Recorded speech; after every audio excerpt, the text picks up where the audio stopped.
And that's exactly why I got stuck.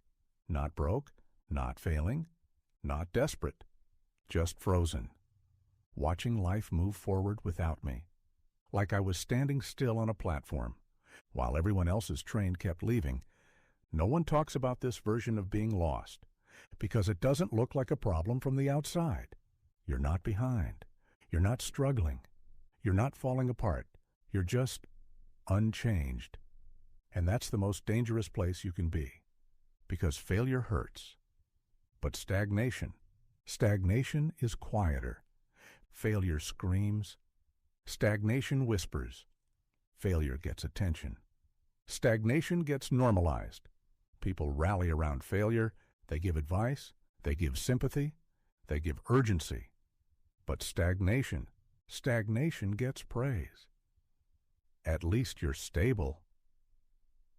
At least you're doing fine. At least you're not struggling like them. So you keep going. You wake up one day and realize nothing is technically wrong, but nothing is changing either. Same routine, same conversations, same thoughts, same ceiling. And that realization hits harder than any loss, because you don't feel justified leaving, but you feel trapped staying. That's the silent prison. I was the good one, the responsible one, the predictable one the kid adults trusted. I followed instructions. I stayed in line. I did what I was told. I studied when others partied. I played it safe when others took risks. I delayed gratification when others chased excitement. I chose the smart path, the secure path, the respectable path. I checked every box society handed me. Education, hard work, patience, discipline, consistency. I didn't cheat the system. I trusted it. And that trust came with a promise, not written anywhere, not spoken out loud, but implied, that if you did everything right, if you followed the rules, if you stayed patient, if you sacrificed now, came with a promise, not written anywhere, not spoken out loud, but implied, that if you did everything right, if you followed the rules, if you stayed patient, if you sacrificed now, life would eventually reward you. So I waited. I waited for clarity. I waited for certainty. I waited for confidence. I waited for permission. Years passed, and something strange started happening. The people who broke the rules started moving ahead. Not all of them, but enough to notice. The ones who changed paths midstream, the ones who quit early, the ones who started late, the ones who made messy decisions with incomplete information. They weren't smarter, they weren't more disciplined, they weren't more talented. They were just moving. They were building momentum. I wasn't falling behind dramatically. I was just still. And stillness doesn't hurt at first. It just dulls you. Here's what I didn't realize at the time. I had hit something called the comfort ceiling. The comfort ceiling is where life isn't painful enough to change, but not fulfilling enough to grow.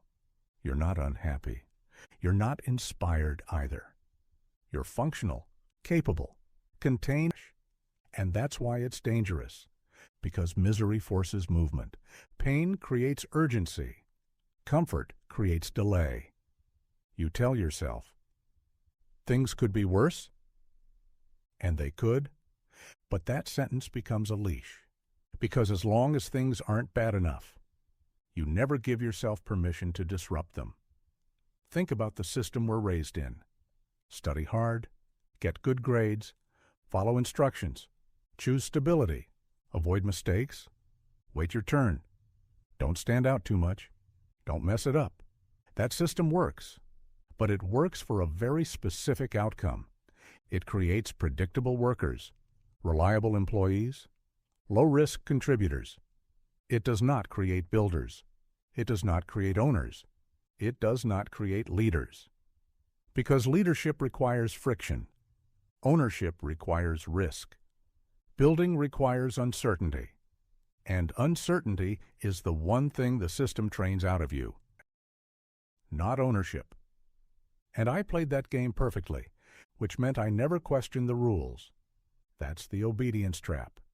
When you confuse being responsible with being passive, when you confuse discipline with avoidance, when you confuse patience with fear, you stop asking, "What do I want?" and start asking, "What's acceptable? What makes sense? What won't upset anyone? What's safe? What looks good on paper?" And slowly, quietly, you outsource your agency. There was no rock bottom, no dramatic collapse, no public failure, just one quiet realization. I wasn't tired from effort. I was tired from holding myself back, from compressing my ambition into socially acceptable shapes, from editing my desires before they even had a chance to exist. And that scared me more than failure ever could, because failure means you tried. Stagnation means you didn't. Here's the uncomfortable truth. Doing everything right often delays success because rules give clarity, but they also remove agency. They tell you what to do next without asking what you want, so you wait. You wait for permission, and permission never comes. For the life you actually want, no one taps you on the shoulder and says, "Okay, now it's your turn to take a risk." No one signs off on your potential, because the system wasn't designed to launch you. It was designed to manage you. I realized to teachers, to systems, to expectations, to timelines that weren't mine, to fear disguised as responsibility. I told myself I was choosing safety, but I wasn't. I was avoiding discomfort. Big difference.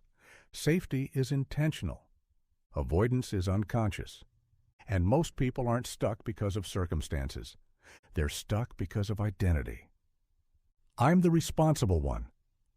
I'm not a risk taker. I'm not creative. I'm not cut out for that. This is just who I am. Those aren't traits. They're habits that overstayed their welcome. They were useful once. They kept you safe. They helped you survive. But survival instincts make terrible long-term strategies.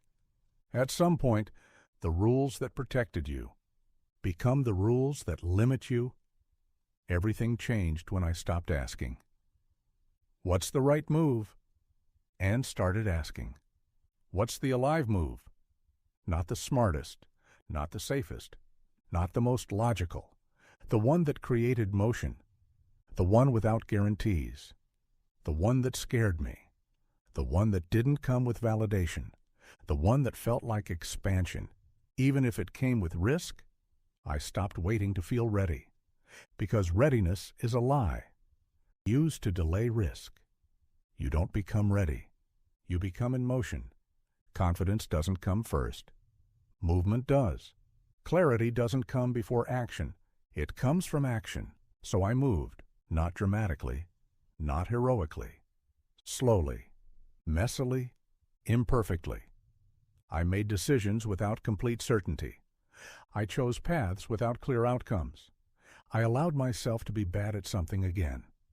Momentum returned, not all at once, not loudly, but enough. Enough to feel awake again. Enough to feel like my life was responding to my actions. If you're stuck after doing everything right, it's not because you need to try harder.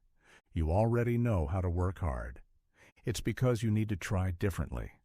Harder inside the same cage won't set you free, and once you break free from playing it safe, you start noticing something unsettling. How many systems are built to keep you compliant, quiet, predictable, especially once money gets involved? Debt, salaries, comfort, lifestyle. They don't trap you violently. They sedate you. They make leaving feel irresponsible. Even when staying feels suffocating.